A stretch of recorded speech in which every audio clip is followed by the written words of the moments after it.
2, 3. Three. Welcome to Just Espresso, where we drink espresso for you. Now we're going to do all three of these coffees we've tasted today and put into tiny little shorts. Rob, what did you think of the Columbia? You know, the Columbia was definitely my favorite for the day. Sweet, acidic, subtle as well. And I'd say that all three of these are approachable.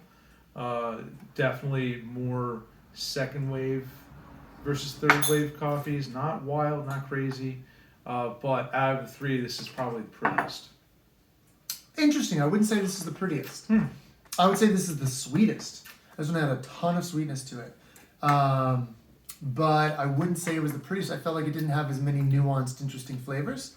It was just kind of, for me, what did I write down? I wrote down like cherry marshmallow, which is just like, it's got that sweetness there. What did you write down? Blackberry milk chocolate. It was simple. Yeah, but it's simple. So there's like Yeah. tons of sweetness, but there wasn't like, oh my god, this is the most blackberry I've ever tasted. It was just like it's sweetness. totally subtle.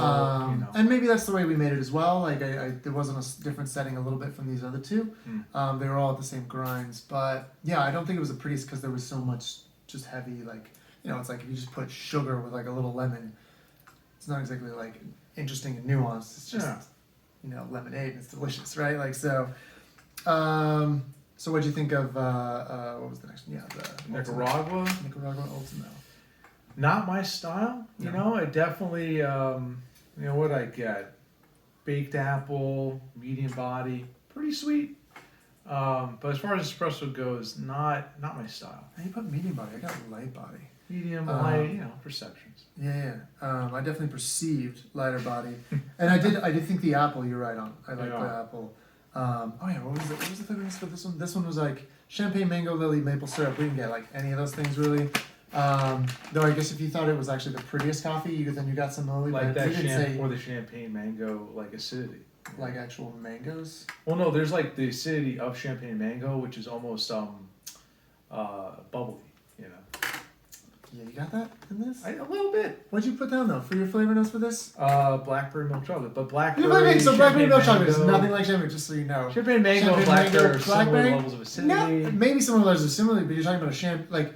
I'm not about So the flavor. you're thinking champagne like from the Champagne region, like actual bubbly champagne. No, I think champagne mango is like a lighter colored mango. No, I've had champagne mangoes. Yeah? They're smaller. Okay. They're more expensive. They taste good. But But the acidity of a champagne mango is more phosphoric as opposed to malic in the case of baked apple. Oh, nice. Or, Phosphoric and malic. Yeah. Malic is the apple stuff. Phosphoric Or is phosphoric mango-ish. is mango, pineapple. Oh, nice. You know, yeah.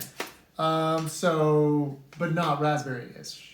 Well, it depends. Sometimes a blackberry could be give you a tingle on the tongue. You know. Maybe. Not buying it, but maybe. All right. Of course, I can't. What about this? I cannot argue with your experience. What did you think? About This one, it exactly. says dark chocolate. I got no dark chocolate. Toasted walnut. I got none of that. Definitely I got the toasted, but not the walnut. Which I guess like if you, and then the raisin. Also, not really any raisin. But I could see like I was getting more of a dried apricot. So from that, you can maybe say yellow raisin or something like that. It's going to get you more in that direction. But I actually liked it. I thought the body was really light for espresso. So we probably could have pulled it shorter or whatever. There's ways of playing with it. But we don't have that much time to do all these coffees. So yeah, I thought it was actually really good. I was expecting something that was just much more acidity in your face. And I think like when I get the dried apricot tends to be like and for me, particularly when I make a really nice espresso like poorly or something, it'll be like so much dried apricot in your face that you want to throw up because it tastes like throw up. You know what I mean? That over acidic vomity thing. That wasn't here at all. Definitely was not overly. But it was much better. It was actually fun. very nicely balanced. I would say apricot with the toast, which was kind of interesting, and the malic acid, like that apple acidity was kind of cool. Yeah. Yeah.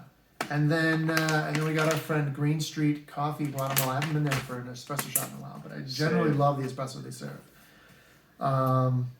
Yeah. Yeah, I mean, this one was, it brought me back to 2015. It brought me back to, you know, small coffee roasters just doing their thing. Great body, great sweetness, acidity is nice, but there's definitely like, in this case, what I've noticed with smaller coffee roasters when they're using older Probat drum roasters, which I believe they are. Could be wrong. Green Street, correct me if I am wrong. But nonetheless, there's a certain, sometimes when you roast coffee, you can almost taste the roaster itself.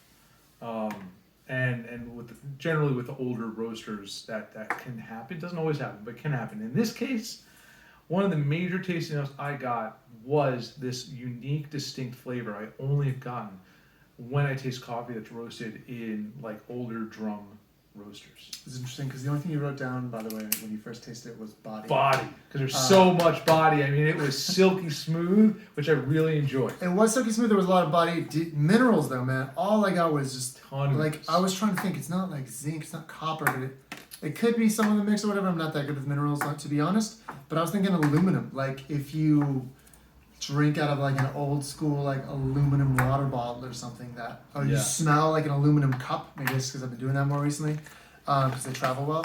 Like you get that aluminumness. And there is a bit of metal in here. But yeah, and that's why like generally like the minerally Sauvignon Blanc. So what you're gonna want to do with oysters, if it pairs with that specifically, you get a sweeter oyster. It's different. A lot of oysters are more minerally.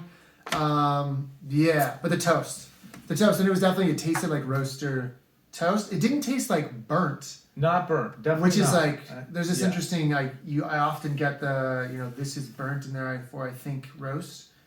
And so it's kind of an interesting, I mean, there's obviously going to be different things happening from the roast, but the older Probat, I don't know what the hell you're talking about there because I don't know roasters that well.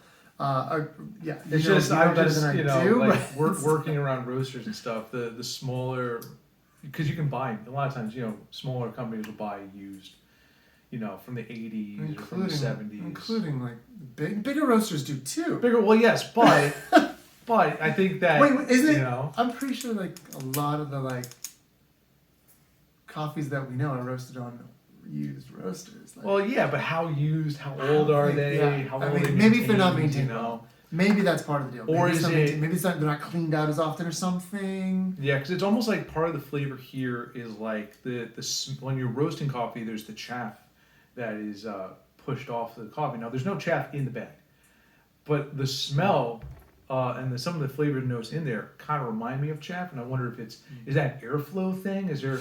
And this is like we don't know. Also the beans though, like you and I, we both know like. Some like tiny little Ethiopian beans sometimes they just have like you grind it, there's just chaff everywhere. It's like in the bean. Yeah, I mean this looks looks very well roasted. It's very evenly roasted. I just wonder what it is about some coffees. There's definitely no chaff here. No. I mean it's definitely like well done for sure. And I hope I don't sound critical because I'm not. Yeah, I'm but like curious. minerals and toast. I mean, if maybe that's what they were going for. Because if they were. Like that could be it at the very least it's very exotic. It's not something that I taste normally. Yeah. Particularly with the amount of sweetness, with the amount of not over roastedness, and the amount of mineraliness. It's just kind of exotic. But that's everything. Thanks for listening. This is Just Espresso. We taste espressos for you, and you can order them online later if you want. Thanks. Cheers.